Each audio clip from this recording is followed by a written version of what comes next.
Dari penafsiran-penafsiran ini ada makna-makna yang banyak terkait mengenai masalah Ar-Rahman Ar-Rahim.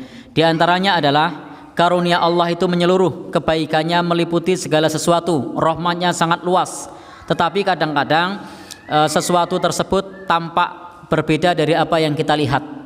Jadi kadang kasih sayang Allah Subhanahu wa taala itu tidak seperti yang kita lihat, tidak seperti yang tampak.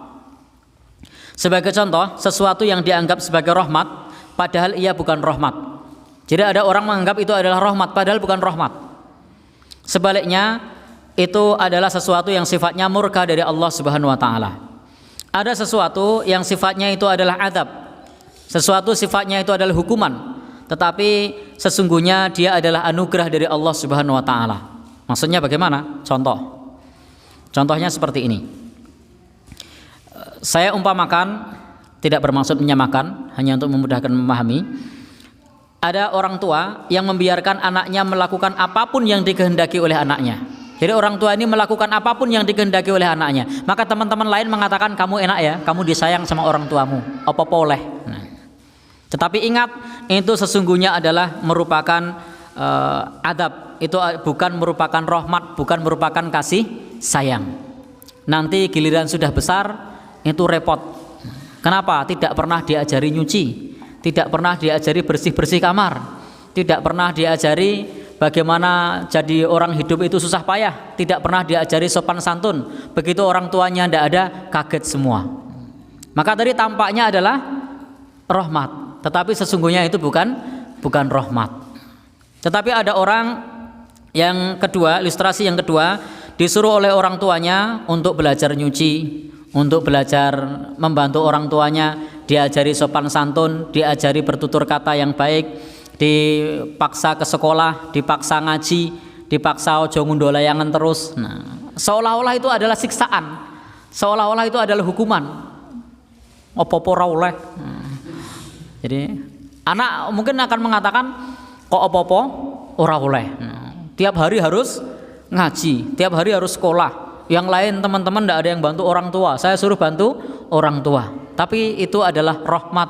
Orang tua itu sayang kepada anaknya, karena anaknya dididik untuk belajar, dididik untuk mengerti tentang arti kehidupan. Itulah yang tadi kita sebutkan, bahwa sesuatu tersebut tampaknya adalah rahmat, bisa jadi itu bukan rahmat, itu adalah adab.